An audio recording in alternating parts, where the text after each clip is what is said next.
시청자 여러분 안녕하십니까? 뉴스9 윤종호입니다. 최악의 성적으로 32강에 들지 못한 우리 축구 대표팀 일부가 귀국했습니다. 관심은 홍명보 감독에게 쏠릴 수밖에 없었는데요. 새벽 시간인데도 많은 팬들이 공항에 몰려가 항의했습니다. 답답하고 황당한 마음뿐일 텐데 한국 축구의 미래를 제대로 바로 잡아야 할 때입니다. 최근 수억 원대 반도체 성과급 효과로 집값이 치솟은 동탄과 기흥, 그리고 서울에 인접한 구리가 규제 지역으로 추가 지정됐습니다. 이른바 3중 규제가 적용이 되는데 이번 조치로 해당 지역은 당분간 잠잠해질 거란 관측이 많습니다. 하지만 근본적인 문제인 공급이 해결되지 않고 있는 만큼 다른 지역의 집값이 뛰는 풍선 효과가 나타날 거란 우려도 있습니다. 첫 소식 허유아 기자가 보도합니다. 정부가 이번에 규제로 묶은 곳은 반도체 벨트로 불리는 화성시 동탄구와 용인시 기흥구, 사실상 서울 생활권인 구리시 세 곳입니다. 동탄 아파트값은 올해 11% 넘게 올라 전국 최고 수준이고 구리와 기흥도 6에서 7%대 상승하며 수도권 집값을 끌어올렸습니다. 동탄과 용인, 기흥은 최근 반도체 업계 특수 등이 복합적으로 작용하면서 구리시는 역세권 중심으로 가격 상승세가 지속되고 있습니다. 이들 세 개 지역은 당장 내일부터 투기과열지구와 조정대상 지역으로 지정되면서 주택담보 인정비율 LTV는 40%로 축소되고 분양권 거래가 금지됩니다. 다주택자는 양도세와 취득세 등이 중과되는 등 세금도 강화됩니다. 다음 달 5일부터는 토지거래 허가제 적용으로 2년간 실거주 의무가 생깁니다. 갭 투자가 원천 차단되는 겁니다. 정부 발표 직후 규제 전에 막판 거래를 하려는 문의도 잇따랐습니다. 투자 문의가 많이 있었어요. 생각 중에 한 분이 물건이 괜찮으면 바로 집 안 보고 바로 계약서 작성하시려고 방문하셨었어요. 전문가들은 집값 상승세가 다른 지역으로 옮겨붙는 풍선 효과가 나타날 수 있다고 지적합니다. 집값 상승에 대한 기대감이 있는 상황에서는 이런 수요 억제책은 단기적인 효과밖에 비규제 지역들, 이런 지역으로 수요가 분명히 이동할 수가 있고 다음 달 말 세금 인상도 예정돼 있어 막판 매수 수요가 비규제 지역으로 한꺼번에 몰릴 수 있다는 우려도 나옵니다. TV조선 허유아입니다. 정부는 이렇게 규제를 통해 집값을 안정시키려고 하는데 실수요자들이 앞다퉈 집을 사면서 서울 외곽과 수도권 집값이 계속 뛰고 있습니다. 공급이 부족한 데다가 전월세난에 지친 젊은 세대가 지금 아니면 집을 못 살 것 같은 공포심리 때문에 집을 사들이고 있다는 분석입니다. 이어서 이유경 기자입니다. 1370세대가 넘는 서울 성북구의 아파트. 전세 매물은 단 2개, 월세는 아예 없습니다. 전월세는 거의 끝났다는 얘기가 나올 정도로 좀 심각해진 것 같아요. 물건이 나오면 거의 매매로 진행이 되고 이렇게 전월세난에 지쳐 매매하려는 수요가 늘면서 전용 59제곱미터형이 지난 주말 11억 5천만 원에 팔리며 최고가를 갈아치웠습니다. 1년 전보다 3억 원 넘게 오른 건데 매수자는 주로 20, 30대입니다. 1층도 나오자마자 첫 분이 보셔서 바로 내고 없이 바로 진행을 하고 결혼 앞두고 오시는 분들이 많았고요. 전월세 시장이 너무 불안정하잖아요. 너무 올라가고 없고 그러다 보니까 차라리 대출을 최고치 받더라도 서울 전역에서 전세 가뭄이 심해지고 월세도 치솟으면서 젊은 층이 차라리 집을 사자는 매수세로 돌아서고 있는 겁니다. 실제로 도봉구와 성북구, 구로구와 노원구 등 15억 원 이하 아파트가 밀집한 지역을 중심으로 매매 가격이 뛰고 있습니다. 경기도로도 지금 팝콘 퍼지듯이 번져나가고 있는 상황이어서 어떤 특단의 대책이 나오지 않는 한 이런 현상은 올 하반기 내년에도 계속 이어질 것 같습니다. 최근 집값이 급등한 동탄의 경우에도 10채 중 4채는 30대가 사들이는 등 젊은 층의 매수세가 커지고 있습니다. TV조선 이유경입니다.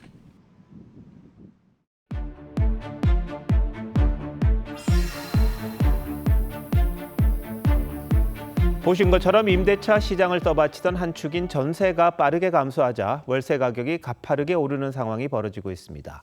이달 초 정부가 정상화의 과정이라며 전세 소멸을 기정사실화했을 때 월세 상승에 대한 우려의 목소리가 컸는데 현실화한 월세 폭등, 대책은 있는지 김충영 기자와 따져보겠습니다. 김 기자, 월세가 얼마나 오른 겁니까? 예, 월세 300만 원으로 구할 수 있는 집이 어디서부터인지를 살펴보면 뚜렷해집니다.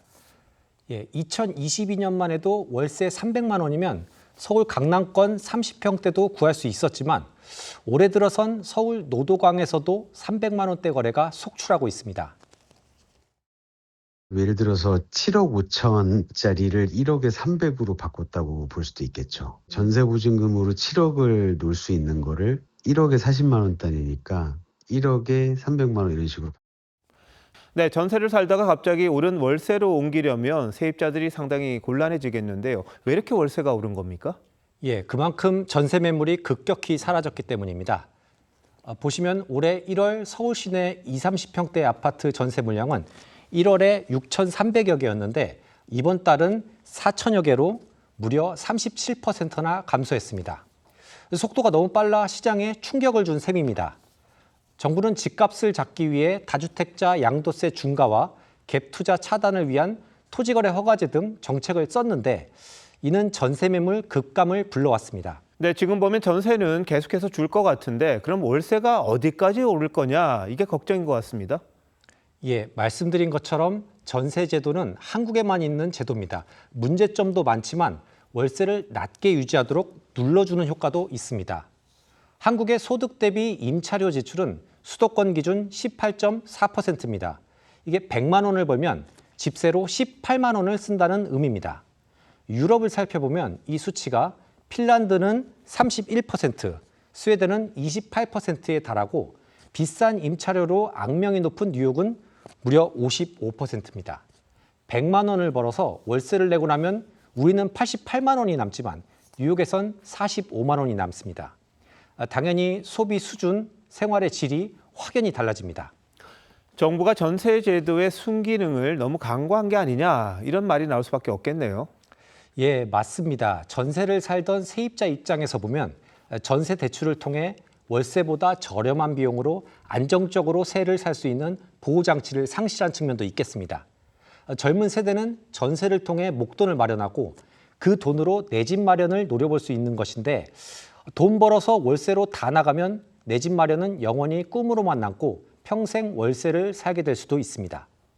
계층 이동이 더 힘들어지는 건데요. 정부는 공공임대주택을 늘려서 서민 주거비 부담을 줄이겠다고 하지만 임대주택 비중은 여전히 한 자릿수 수준입니다.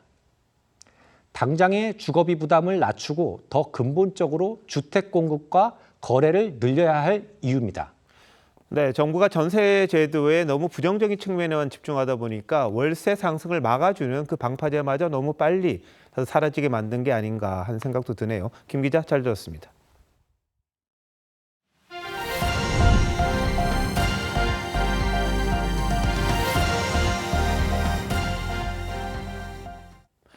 이재명 대통령이 반도체 호남권 투자를 발표한 데 이어 오늘은 광주를 찾아 호남이 투자의 최적지라고 강조했습니다. 호남에 대한 차별이 있었다는 점을 언급해 정치적 고려가 있었다는 사실을 사실상 인정하는 듯도 했습니다. 최민식 기자가 취재했습니다. 3대 메가프로젝트 국민보고의 성과를 직접 알리는 지역 순회 첫 방문지는 광주였습니다. 준비해온 축사 대신 18분가량 즉흥 연설에 나선 이재명 대통령은 자신이 용인과 호남 반도체 공장 설립을 동시에 추진하자고 제안했다는 사실을 공개했습니다. 용인 다 끝내고 그 다음 단계로 얘기를 하시려고 했던 것 같아서 수요가 너무 폭증하니까 동시에 추진합시다. 이렇게 말씀을 드려서 동의하셨죠? 호남이 부지로 선택된 걸 두고는 호남이 그동안 개발에서 소외돼 대규모 반도체 공장을 조성할 수 있는 기회가 됐다고 했습니다. 앞서 열린 국무회의에서도 누적된 투자량을 비교하면 이번 호남 투자는 조족지열에 불과하다고 했습니다. 좋게 말하면 유도, 좀 심하게 얘기하면 유인, 억압 강요는 하지 않았습니다.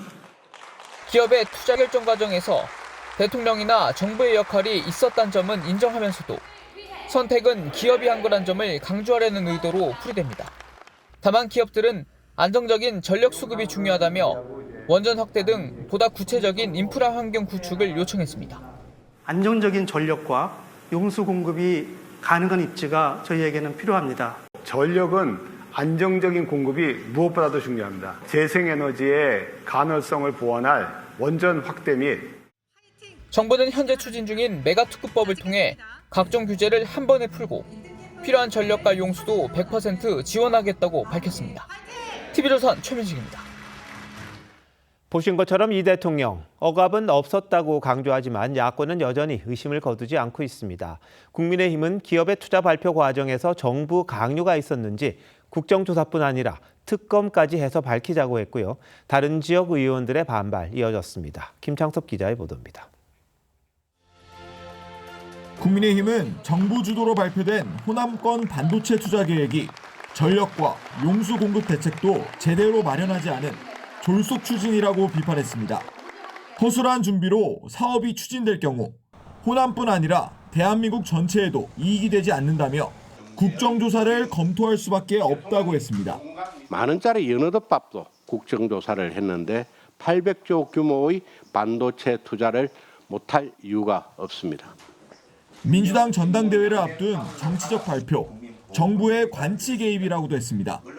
삼성전자 사장 출신인 고동진 의원은 허상에 가까운 결과물이라고 했고, 주진우 의원은 팔을 비틀린 CEO의 표정에 답이 있다며 특검까지 주장했습니다.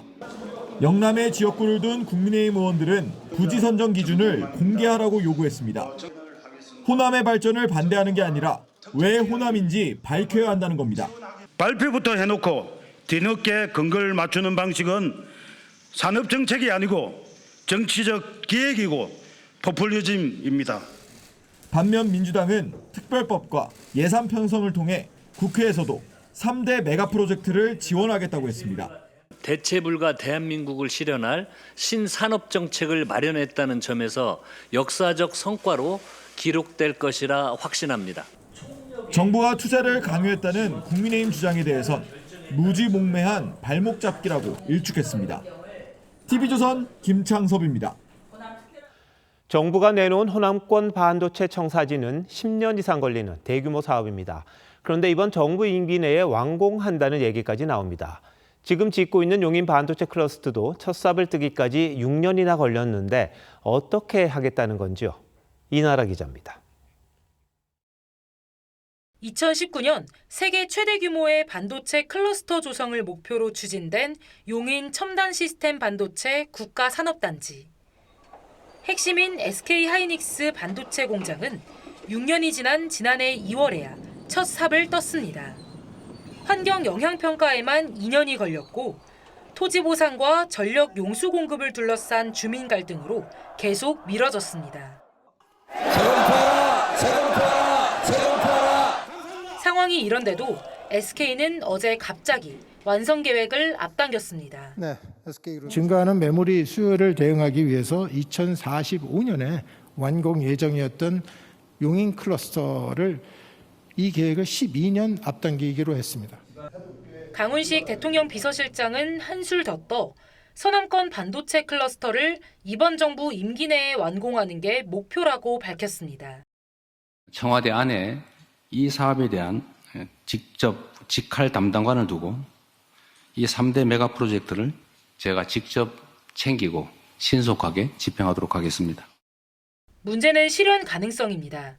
서남권은 대규모 반도체 공장을 운영하기 위한 전력과 공업 용수 확보 방안이 아직 없습니다. 토지 보상과 각종 인허가 절차까지 고려하면 임기 내 착공이 가능할지조차 불투명합니다.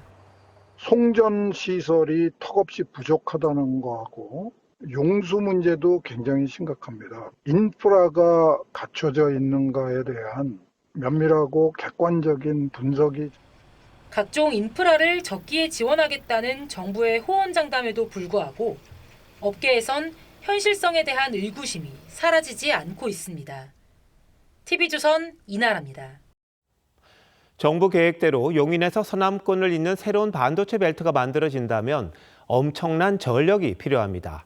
원전밖에 답이 없단 말이 나오는데 문재인 정권이 시작한 탈원전 기조가 돌고 돌아 결국 원전으로 복귀하고 있습니다. 이어서 박상현 기자입니다. 반도체 공장 한 곳이 사용하는 전력은 최대 1.5기가와트입니다. 서남권 반도체 산단 4개의 공장과 용인 반도체 클러스터까지 완공되면 모두 21기가와트가 넘는 전력이 필요합니다. 태양광과 풍력, 원전과 SMR, 그리고 LNG 수소 전환과 같은 모든 에너지원을 총동원해야 합니다. 하지만 현실은 녹록지 않습니다. 현재 우리나라에서 가동 중인 원전은 26기로 평균 1기가와트의 생산 능력을 갖추고 있습니다. 새로운 반도체 벨트 전력 공급에만 21개의 원전이 필요하다는 계산입니다. 호남 지역에는 영광에 한빛원전 6기가 있지만 그마저도 1호기는 지난해 가동을 중단했고 2호기 역시 올해 멈춰설 예정입니다.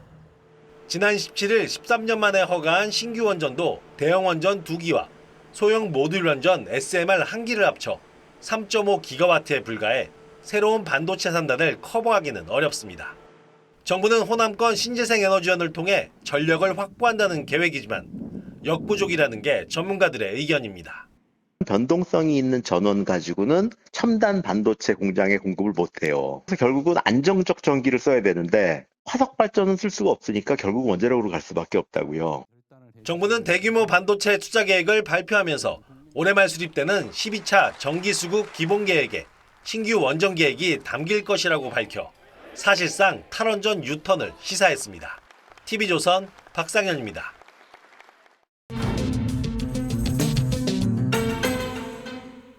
정치 연안에 한 발 더 들어가 궁금증을 풀어드리는 정치 더 시간입니다. 조선일보 배성규 정치 에디터 나오셨습니다. 자, 오늘 다룰 주제 알려주시죠.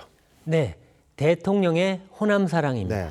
아까 리포트에도 나왔습니다만 대통령이 광주에 가서 호남 차별이 많았다 이런 이야기를 했습니다. 역사적 보상도 이야기했고요. 네. 결국은 반도체 건설이 이게 정치적 보상이다 이런 뜻으로도 들립니다. 네, 그렇습니다. 이 대통령은 영호남 차별이 분명히 있었다. 또 역사적으로 누적된 투자량을 비교해 보니까 호남에는 조족지열이더라. 세발의 피다 이런 얘기였습니다. 네. 이번 호남 반도체 투자가 호남 특혜라는 주장을 정면으로 반박한 겁니다. 다른 지역에 비해서 투자가 덜 돼서 오히려 전력과 용수, 토지 다 여력이 있으니까 그러니까 호남 투자는 당연하다. 이런 논리인데요. 네. 그러나 이번 투자가 기업의 자발적 결정이라고 정부는 강조해 왔는데 이 말을 보면 호남에 대한 보상을 얘기하니까 오히려 정치적 투자임을 자인한 것 아니냐 이렇게 야당은 지적을 합니다. 자, 그런데 대통령 발언을 보면 호남에 대해서 애정이 듬뿍 담겨 있는 것 같아요. 네. 맞습니다. 이 대통령은 지난 대선 때도 이순신 장군 말을 빌려서요. 양무호남 시무국가, 격 호남이 없으면 나라가 없다 이렇게 했습니다. 네. 또 호남은 민주당의 텃밭이 아니라 민주당을 바로 세우는 죽비다. 그다음에 광주 정신이 오늘의 민주주의를 만들었다 이렇게 말했습니다.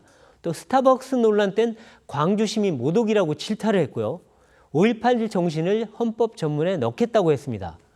광주를 AI 중심 도시로 만들겠다고 했고 또 광주 전남 통합을 전폭적으로 지원해 왔습니다. 네. 알다시피 대통령 경북 안동 출신이잖아요. 네. 근데 각별하게 호남 사랑을 보이는 이유가 있을 것 같습니다. 네, 아무래도 자신을 대통령 만들어준 호남에 대한 마음의 빚이 크다는 얘기고요.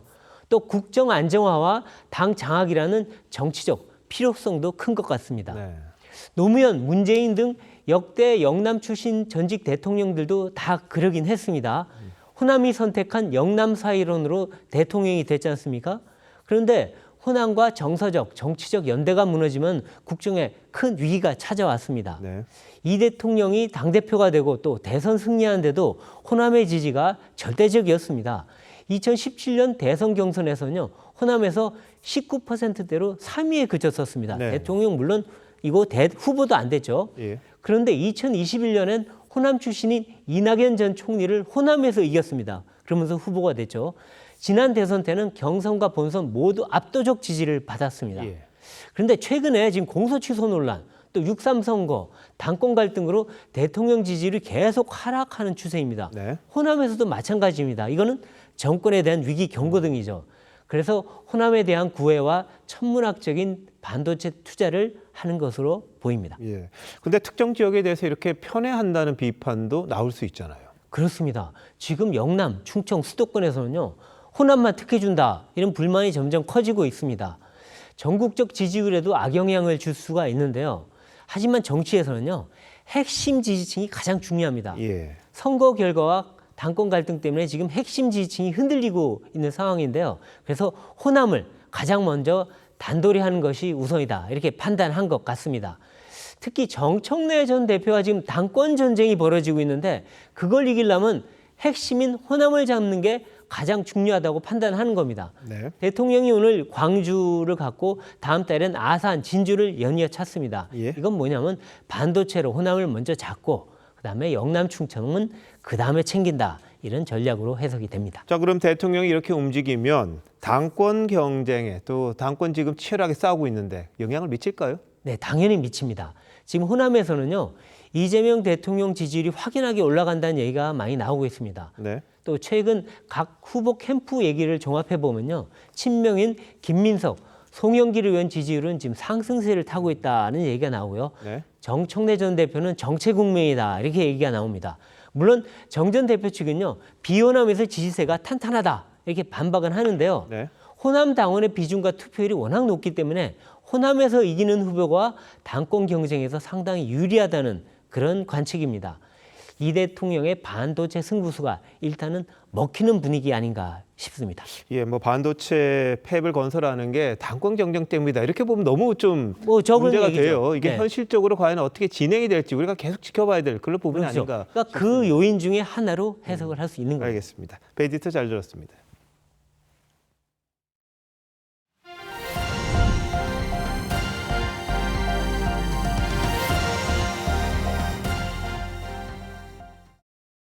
북중미 월드컵에서 최악의 성적을 기록한 우리 축구대표팀이 오늘 새벽 귀국했습니다. 역시나 입국장은 싸늘했습니다.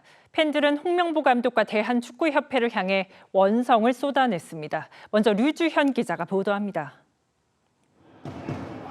공항 입국장에 축구 국가대표팀이 모습을 드러내자 주변이 웅성이기 시작하더니 홍명보 감독을 향한 야유가 터져나옵니다.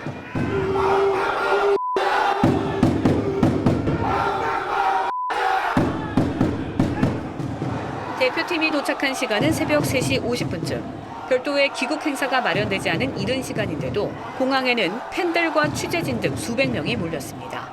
안전을 위해 경찰 100여 명도 배치됐습니다. 싸늘한 분위기 속에 홍명보 감독은 취재진의 질문에도 굳은 표정으로 입국장을 빠져나갔습니다. 실망한 팬들에게 설명하실 생각 없으십니까? 마마공전 페인 모르겠다고 하셨는데 분석 드셨을까요? 화가 난 팬들은 홍 감독을 비판하는 손팻말을 들거나 축구협회 로고를 영정사진으로 만들어 액자에 담았습니다. 여전히 태도가 그런 미안한 그런 사람의 태도가 아닌 당당한 사람의 태도였습니다. 그래서 상당히 뭔가 화가 나고 불쾌했습니다. 홍 감독이 떠나고 40분 뒤 정몽규 대한축구협회장이 나타나자 팬들의 고성은 계속됐습니다. 이 과정에서 한 남성이 정 회장을 향해 이른바 개껌을 던지는 소동이 벌어지기도 했습니다. 반면 선수들을 향한 반응은 달랐습니다. 홍 감독과 함께 귀국한 이강인, 김민재 등 선수들을 향해선 고생했다, 파이팅을 외치며 격려했습니다. 축구대표팀 공식 행사가 없었던 건 우리가 개최국이었던 지난 2002년 월드컵 이후 처음입니다. TV조선 류주현입니다. 이런 가운데 우리 축구대표팀의 주장 손흥민 선수의 SNS 글이 울림을 주고 있습니다. 진심으로 죄송하다며 함께 뛴 선수들에게 격려를 부탁한다고 했습니다. 역시 주장답습니다. 관심이었던 재도전 의사까지 밝혔는데 이 긴 글 속에 홍명보 감독에 대한 언급은 없었습니다. 이어서 박소영 기자입니다. 네 번째 월드컵 무대에서 조기 탈락이라는 씁쓸한 결과를 받아들여야 했던 손흥민. 침묵했던 손흥민이 32강 탈락 이후 SNS를 통해 심경을 밝혔습니다. 소셜미디어에 올린 긴 글에서 손흥민은 모른 척할 수도 없고 현실을 피하고 싶지도 않다며 죄송하다는 말 한마디로는 팬들의 실망과 상처를 담아낼 수 없을 것 같다고 했습니다. 그러면서도 축구 팬들의 마음을 돌릴 수 있도록 다시 죽기 살기로 달려보겠다는 각오를 전했습니다. 32강 탈락이라는 초유의 사태에 국가대표 은퇴설까지 불거졌는데 불필요한 혼란을 잠재우려는 뜻으로 보입니다. 손흥민이 계속해서 태극마크를 달겠다는 의지를 보인 만큼 주장으로서 내년 1월 아시안컵을 이끌 가능성도 높아 보입니다. 다만 긴 글 어디에도 홍명보 감독에 대한 언급은 없었습니다. 후배 선수들에게 쏟아질 비난을 걱정한 듯 지나친 비판보다는 따뜻한 응원과 격려를 보내주시길 간곡히 부탁한다고만 썼습니다. 33세 손흥민은 여전히 대표팀의 핵심입니다. 그러나 4년 뒤 월드컵까지 모든 짐을 맡길 수는 없고 제2의 손흥민 배출이 시급한 것도 현실입니다. 홍명보 감독과 일부 선수들은 오늘 새벽 인천공항을 통해 귀국했지만 손흥민은 동행하지 않았습니다. TV조선 박소영입니다. 한국 축구가 4강 신화를 썼던 2002년 월드컵을 회상해 보겠습니다. 당시 일본은 우리보다 한참 못 미치는 성적을 냈습니다. 하지만 지금은 강호를 상대로 선전을 펼칩니다. 감독을 툭 하면 교체했던 우리와 달리 일본은 장기적인 안목으로 차근차근 체질을 개선했습니다. 윤재민 기자가 짚어봤습니다. 조별리그에서 일본은 무패로 32강에 진출했습니다. 최강 브라질에 1대2로 지며 16강 문턱을 못 넘었지만 경기 자체는 대등했습니다. それはブラジルがどうこうではないですけど、世界のトップ基準に、日本も、間違いなく近づいてきているなと。 2018년부터 일본을 이끌어온 모리아스 감독은 9년 동안 현대적인 전술을 팀에 심어놨습니다. 선수들은 이에 맞게 많이 뛰며 강한 압박을 펼치고 공을 받기 좋은 공간으로 계속 움직이는 습관을 몸에 익혔습니다.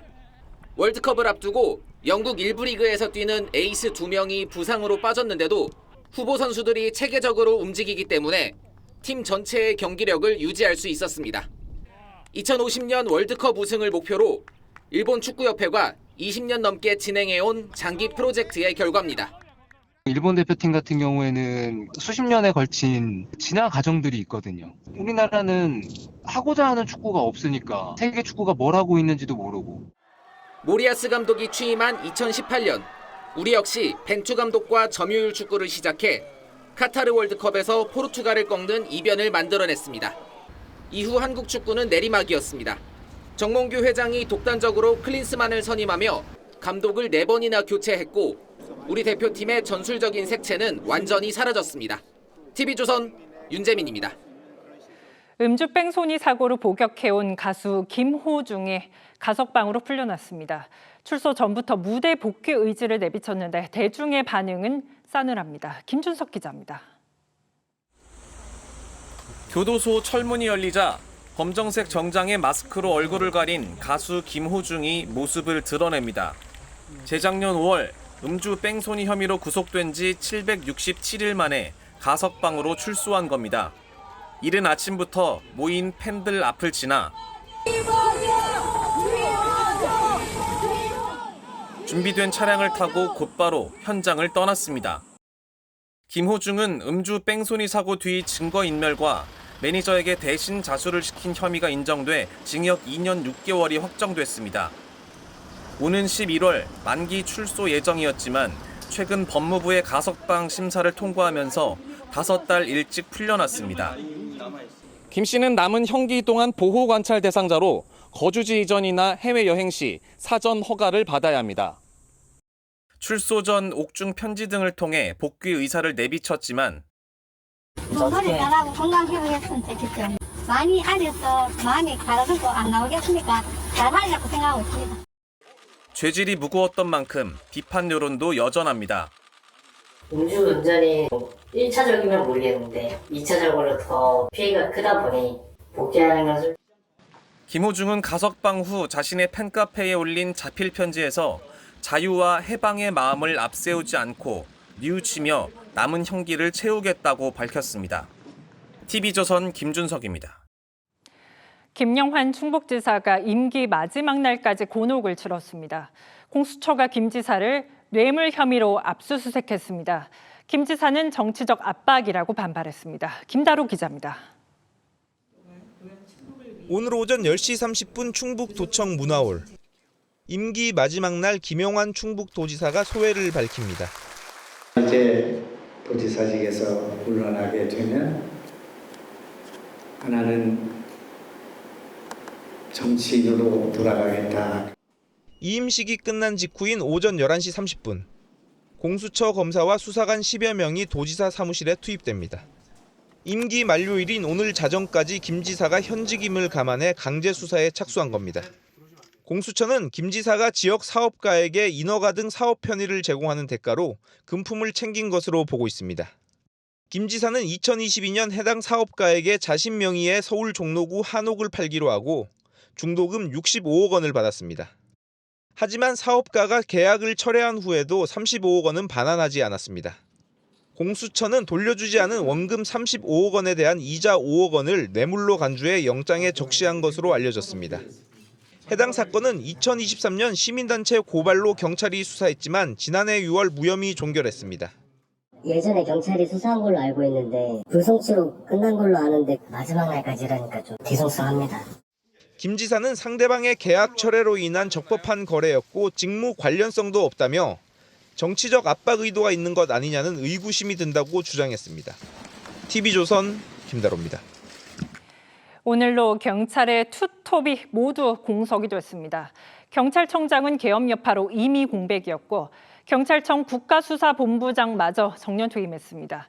안 그래도 검찰청 폐지를 앞두고 경찰의 사건이 몰리고 있었는데 굵직한 사건들의 수사 빈틈을 우려하지 않을 수가 없습니다. 황재영 기자입니다. 박성주 경찰청 국가수사본부장이 박수를 받으며 단상에 오릅니다. 박 본부장은 오늘 만 60세로 정년 퇴임했습니다. 경찰 수사는 매우 중차대한 시기에 있습니다. 수사제도 개편 과정에서 경찰 수사의 역할과 책임은 한층 무거워졌고 국민들이 기대한 수준도 그만큼 높아지고 있습니다. 1년 넘게 경찰청장이 공석인 가운데 국가수사본부장까지 직무대행 체제가 될 상황이지만 후임자 인선 작업은 아직입니다.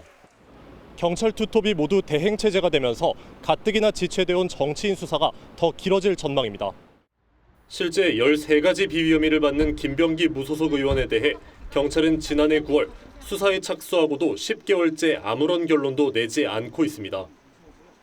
최근 김 의원이 김경전 서울시의원으로부터 쇼핑백을 직접 받았다는 법정 진술까지 나왔지만 경찰은 지난 4월 10일 이후 2달 넘게 김 의원을 소환 조사도 하지 않고 있습니다.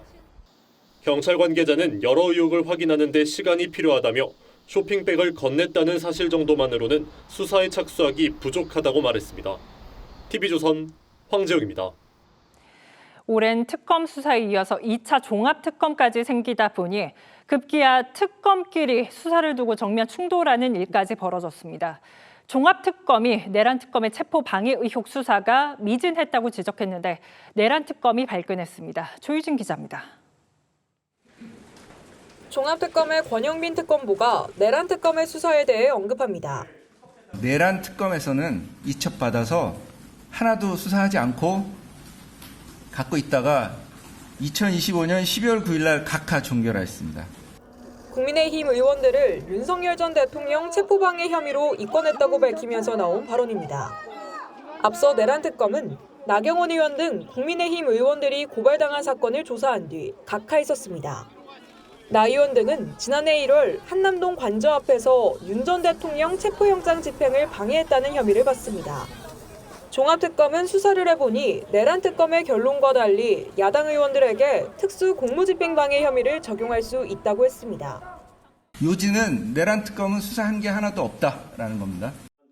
내란특검은 종합특검의 주장을 정면 반박했습니다.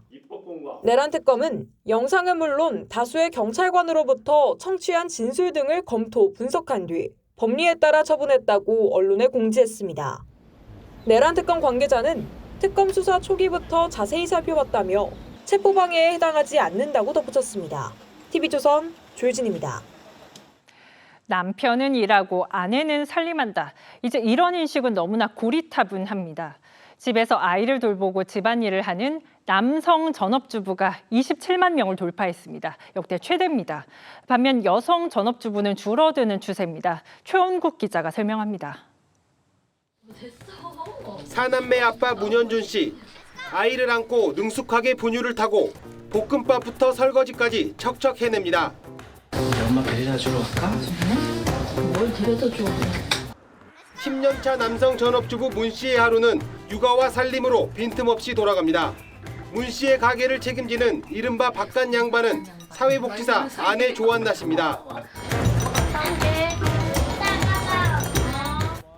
문 씨네처럼 가사노동을 전담하는 남성 전업주부는 올 1분기 27만 4천 명에 달합니다. 역대 최대로 1년 전보다 16.6% 증가했고 20년 전보다는 2배가 됐습니다. 반면 주부 아내는 653만여 명으로 역대 최소치를 기록했습니다. 남편이 살림을 도맡아도 괜찮다는 사회적 인식의 변화와 함께 전문직, 고소득 직군을 중심으로 한 여성의 활발한 사회 진출이 맞물린 결과라는 분석이 나옵니다. 유능한 여성들의 사회 진출이 많이 늘었고 결혼을 했을 때 남자가 더 나은 일자리를 찾기 어려울 경우에는 여성이 계속 일을. 청년층 경제활동 인구 가운데 남성 대비 여성의 비율은 지난해 95.5%로 여성과 남성의 격차가 많이 좁혀졌습니다. TV조선 최원국입니다. 22대 국회 후반기 원구성을 위한 여야 간 협상이 끝내 결렬됐습니다. 민주당은 조금 전 본회의에서 단독으로 11곳의 상임위원장을 선출했습니다. 협상 결렬의 주 원인이 됐던 법사위원장은 사선의 서영교 의원이 맡았습니다. 국민의힘은 의장실 항의 방문과 상임위 사퇴로 맞서고 있습니다만 힘 없고 결기도 없는 야당의 현실이기도 합니다. 한송원 기자입니다. 10개 상임위원회 위원장과 예산결산특별위원장 등 모두 11분의 위원장을 선출하기 위한 것입니다. 민주당은 오늘 저녁 국회 본회의에서 국민의힘 의원들이 불참한 가운데 법사위원장 등 11개 상임위원장을 단독 선출했습니다. 사실상 상원 역할을 하는 법사위를 비롯해 22대 국회 전반기 국민의힘이 위원장이었던 재정경제위와 국방위까지 민주당 의원들로 위원장 자리를 채웠습니다. 여야가 서로 가져가겠다며 강하게 충돌했던 법사위원장엔 민주당 사선 서영교 의원이 선출됐습니다. 서 의원은 상반기에도 3달간 법사위원장을 맡았는데 보안수사권 폐지 등 검찰 개편 이슈를 염두에 둔 것으로 보입니다. 개혁의 방향과 지속성을 유지하기 위해서 한시적으로나마 서영교 위원장님께서 책임 있게 좀 밀고 가실 수 있도록 의회 독재 상임위 강행 민주당을 규탄한다! 규탄한다! 규탄한다! 규탄한다! 국민의힘 의원들은 의장실을 항의 방문하고 여당의 일방 처리를 규탄했습니다. 특히 민주당이 법사위원장 자리를 고수하는 건 이재명 대통령 공소취소용이라고 목소리를 높였습니다. 그 이상으로 국회를 난장판으로, 법사위를 난장판으로 만든 사람이 바로 함량미달 그 법사위원장이었습니다. 또 11개 상임위에 강제 선임된 데 반발해 위원 전원이 사임계를 제출했습니다. 민주당은 나머지 7개 상임위에 대해선 야당과 추가 협의하겠다는 입장이지만 국민의힘은 의사 일정 전면 보이콧까지 검토하고 있어 당분간 강대강 대치가 불가피해 보입니다. TV조선 한송원입니다. 민주당에선 차기 당대표 선출을 앞두고 적통 논쟁이 계속되고 있습니다. 노무현 전 대통령 장례식 참석 여부를 놓고 공방이 오가더니 오늘은 한미 FTA를 추진했던 2007년 상황이 소환됐습니다. 전당대회에서는 당심이 중요하긴 합니다만 여권 내 권력 다툼이 국민 눈에 어떻게 비칠지 안중에도 없는 듯합니다. 황정민 기자가 보도합니다. 민주당 송영길 의원이 봉하마을에 있는 노무현 전 대통령 묘역을 참배한 뒤 노무현 정부 당시 체결됐던 한미 FTA를 언급합니다.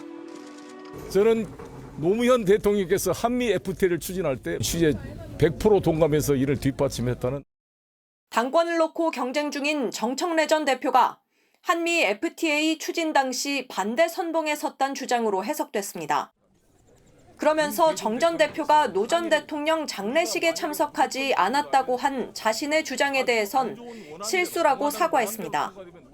깨끗하게 저는 인정하고 사과를 합니다. 정 전 대표는 자신의 입으로 적통의 적자도 꺼낸 적이 없다며 소모적인 적통 논쟁을 하지 말자고 반박에 나섰습니다. 친청계인 최민희 의원은 편파적 파묘라고 반발하며 2002년 대선 당시 소위 후보 단일화 협의회 사태를 꺼내 맞불을 놨습니다. 당시 김민석 총리가 노 전 대통령의 후보 사퇴를 주장했던 걸 상기시키며 정 전 대표 엄호에 나선 겁니다. 이재명 대통령은 사실상 마지막 국무회의에 참석한 김민석 총리를 또 공개 칭찬했습니다. 우리 총리님 역할이 가장 컸다고 생각합니다. 우리 고생하신 총리님한테 박수 한번 드릴까요? 지난 1년 동안 국무위원 회식을 한 번도 못했습니다. 그럴 정도로 정말 바쁘게 달려왔고. 당권주자 사이에 때 아닌 적통 논쟁이 벌어지면서 진보 진영에 대한 비전 제시 없이 당심을 얻기 위해 과거에만 매달리는 거 아니냐는 지적이 나옵니다. TV조선 황정민입니다. 국민의힘 장동혁 대표가 한때 정치적 동지였던 무소속 한동훈 의원에 대한 감정의 고를 보여주는 상징적인 일이 일어났습니다. 한 의원이 의원 연구 모임에 가입해 단체 대화방에 초대돼 인사를 하자 해당 방에 있던 장 대표가 그대로 나가버린 겁니다. 당 안팎에선 장 대표가 예고한 징계를 앞두고 전운이 감돌고 있다는데 최근 지지율 회복을 잘못 해석하고 있는 게 아니냐는 우려도 나옵니다. 변정형 기자가 보도합니다. 오늘 오전 국민의힘 4선 중진 윤재욱 의원이 이끄는 연구모임 외교안보 포럼 단체 대화방이 개설됐습니다. 그런데 포럼에 가입해 방에 초대된 무소속 한동훈 의원이 인사를 하자 이미 들어와 있던 국민의힘 장동혁 대표가 바로 방에서 퇴장했습니다. 세미나 참석과 법안 공동 발의 등 국민의힘 의원들과 접점을 넓히고 있는 한 의원에 대한 거부감을 드러낸 거란 해석이 나왔습니다. 한 의원의 포럼 가입은 옛 친윤계인 김기현 의원이 주도하는 미래혁신 포럼에 이어 두 번째입니다. 정치는 정치인들과의 관계보다는 정치로서 해결하고자 하는 지점, 도달하고자 하는 목표점이 중요하다고 생각합니다. 장 대표를 향한 당내 사퇴 압박은 오늘도 이어졌습니다. 쇄신파 책임당원이 주도한 장 대표 퇴진 촉구 서명운동은 일주일 만에 10,000명을 넘었습니다. 국민의힘 책임당원은 100만 명 수준으로 알려져 있습니다. 하지만 사퇴는 없다고 못 박은 장 대표는 오늘도 2030 세대가 주도하는 토론회에 참석하며 선관위 공세와 재선거 이슈에 집중했습니다. 특검 결과에 따라 잘못된 선거를 바로잡고 재선거를 실시할 수 있도록 지금부터 꼼꼼히 준비해야 할 것입니다. 다음 주 당 윤리위 회의가 시작될 예정인데 한 의원 제명 조치로 불거졌던 내분 사태가 반년 만에 재현될 수 있다는 우려가 나옵니다. TV조선 변정현입니다. 유럽의 기록적인 폭염이 좀처럼 누그러질 기미가 안 보입니다. 우크라이나는 전쟁의 폭염까지 이중고에 시달리고 있고 프랑스에선 사망자가 급증한 나머지 영안실이 포화 상태입니다. 기후변화를 단순히 지구가 좀 따뜻해진다고 가볍게 생각하면 안 되는 이유입니다. 임서인 기자입니다. 어린이들이 분수대에 들어가 물놀이를 즐기고 어른들은 급수대에서 물을 받습니다. 서유럽을 덮친 열돔은 헝가리와 폴란드를 거쳐 흑해와 접한 우크라이나까지 세력을 확장했습니다. 러시아와의 전쟁으로 전기 공급마저 원활하지 않은 상황에서 수은주가 40도 가까이 치솟자 시민들은 너도나도 바다로 피서를 나왔습니다. Спасаемся, так и спасаемся. Слава богу, свет есть. Еще кондиционер как-никак можно включить. А так море, слава богу, море. 프랑스에서는 폭염이 한풀 꺾였지만 22개 지역에는 여전히 폭염경보가 유지되고 있습니다. 이번 폭염으로 65세 이상 고령자를 중심으로 1,400명 넘게 숨지면서 수도 파리의 영안실과 장례식장은 포화 상태입니다. 가정에서 장례를 치르기 위해 관을 배달할 정도입니다. Aujourd'hui, sachant que notre funérarium est complet, les pompes funèbres confrères n'ont pas d'autre solution que venir prendre chercher des cercueils, les emmener au domicile et faire ce qu'on appelle une mise en bière immédiate. 프랑스 보건당국은 자택과 요양시설의 사망 신고가 아직 모두 접수되지 않아 사망자는 더 늘어날 것으로 보고 있습니다. 스페인과 튀르키예 등 지중해 연안국에서는 고온 건조한 날씨에 강풍이 불면서 산불까지 잇따르고 있습니다. TV조선 임서인입니다.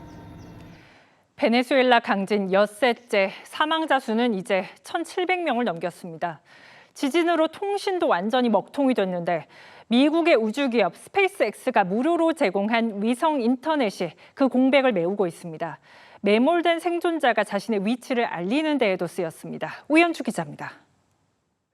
20대 남성이 들것에 실려 나오자 박수가 터져 나옵니다. 106시간을 버틴 기적에 환호하는 겁니다. 생존자는 자신을 구해준 사람들이 천사라며 고마움을 표현했습니다. Y mandó a sus ángeles. ¿Quiénes son sus ángeles? Las personas que estuvieron allí pendientes de mi rescate. Las personas que estaban pendientes de cómo me sentía. 기적 같은 생還소식은 라이브 방송을 통해서도 들려옵니다. Las Starlink abiertas y sin clave y la gente y las personas gracias a Dios han tenido los teléfonos a la mano y por un live de TikTok es que lo estamos consiguiendo. 지진으로 기존 통신망이 붕괴되자 스페이스X는 위성 인터넷 서비스인 스타링크를 피해 지역에 무료 개방했습니다. 덕분에 이 신호를 잡은 생존자가 라이브 방송을 켜 자신의 위치와 생존 사실을 전한 것으로 알려졌습니다. 이런 필사의 구조 작업에도 불구하고 사망자 수는 1,700명을 넘었습니다. 계속되는 여진은 수색과 구조를 더디게 만들고 있습니다. 베네수엘라 정부와 유엔은 최악의 상황에 대비하고 있습니다. We are procuring, and this is something that has been agreed with the authorities here, 10,000 body bags. 설상가상으로 폭우까지 예보돼 이재민들의 추가 피해마저 우려되고 있습니다. TV조선 오현주입니다. 우주망원경은 지구 밖에서 우주를 관찰하는 기기입니다. 한 우주망원경이 수명을 다하면서 지구로 서서히 떨어지고 있는데 끌어올리는 구조작전이 시작됐습니다. 영화 같은 작전입니다. 임유진 기자입니다. 우주 한복판에 떠있는 황금빛 우주망원경. 그 곁으로 냉장고만한 우주선이 서서히 다가갑니다. 로봇 팔을 뻗어 도킹하더니 망원경을 천천히 위로 밀어올립니다. 그래픽으로 만든 이 가상 영상은 곧 현실이 됩니다. 미 항공우주국 나사는 지구 대기권으로 추락하고 있는 우주망원경 스위프트의 궤도를 끌어올리는 작전에 돌입했습니다. If we do nothing, Swift will re-enter the atmosphere, and so there's nothing to lose. 유례 없는 이번 우주망원경 구조작전은 민간 우주기업이 수행합니다. 구조우주선 링크는 약 2시간 전에 우주로 발사됐습니다. The entire mission from the time it launches until we achieve the orbit, which is boosting it from about 300 kilometers to 500 to 600 kilometers orbit, that's going to be about a 3-month time frame. 스위프트는 우주의 강력한 폭발을 관찰하기 위해 지난 2004년 상공 595km 높이에 쏘아 올려졌습니다. 하지만 그동안 대기 마찰이 쌓이면서 고도가 338km까지 내려왔고 그대로 두면 대기권에서 폭발해 공중 분해될 상황이었습니다. 우리 돈 464억 원이 투입된 이번 작전의 성공 여부는 반자율 카메라와 로봇 시스템에 의존한 도킹에 달려 있습니다. 성공하게 되면 우주망원경 스위프트의 수명은 10년 더 늘어나게 됩니다. TV조선 임유진입니다. TV조선의 김용남 국회의원 후보 차명 대부업 의혹 보도가 한국기자협회가 선정한 제429회 이달의 기자상에 선정됐습니다. TV조선 뉴스9은 지난달 김 후보가 자신이 소유한 농업회사 법인을 통해 사실상 대부업체를 운영하며 수익을 배당받았다는 의혹을 연속 보도했습니다. 해당 보도는 공직 후보자의 도덕성과 투명성 검증을 통해 권력 감시와 국민의 알 권리 충족이라는 언론 본연의 역할에 충실했다는 평가를 받았습니다.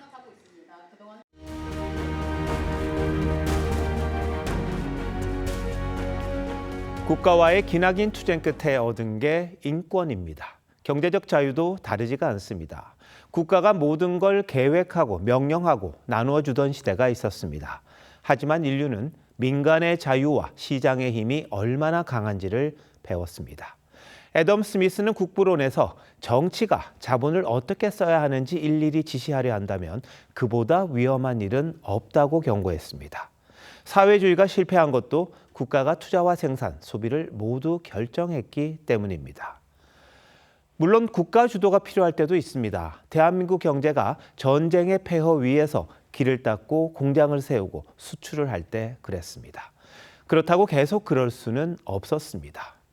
1980년대 정주영 정경련 회장이 민간 주도 경제를 주장하며 적절하게 방향을 전환해서 오늘날 우리 경제는 여기까지 왔다고 봐야 할 겁니다. 그런데 아직도 우려는 남아 있습니다. 정권이 바뀔 때마다 기업들의 어깨가 무거워집니다. 중장기 투자 계획이나 고용 창출 방안, 상생기금 같은 다양한 이름의 청구서를 받아드는 게 아니냐, 이런 걱정입니다. 제가 지금까지 해낸 일 중에서 가장 큰 국민적 또 역사적 성과라고 생각합니다. 어제 이재명 대통령이 3대 메가 프로젝트를 발표했습니다. 800조 원 규모의 반도체 클러스터를 호남권에 조성하는 게 핵심입니다. 지역 균형 발전, 이의가 있을 수 없죠. 다만 대통령과 정부가 발표를 주도하고 기업이 동원된 듯한 방식은 글쎄요. 기업인의 한 사람으로서 일조하게 되어 영광으로 생각하고 있습니다. 1,000조 원의 규모의 투자가 이루어질 것입니다. 기업도 정부 협력 없이 초대형 투자를 하긴 어렵습니다. 전력이나 용수, 부지, 인허가, 세제 지원은 정부가 풀어야 할 과제입니다. 하지만 여기까지입니다. 기업을 직접 운전하려고 해서는 안 됩니다. 더구나 국가대표 산업이자 전 세계가 나라의 명운을 걸고 전쟁 중인 반도체를 이렇게 다루는 게 맞는지 지켜보는 눈이 많습니다. When government comes say, Jack, can you do this project? I say no. 중국의 IT 산업 상징적인 인물이죠. 마윈이 한 말입니다. 우리 반도체가 승승장구할 수 있는 기초 체력을 다지고 실력을 쌓을 수 있게 정말 경제적으로만 봤으면 합니다. 기업이 오롯이 결정해야 대한민국 반도체가 진짜 힘을 갖습니다. 6월 30일 윤종호 앵커 칼럼, 반도체의 자유를 였습니다.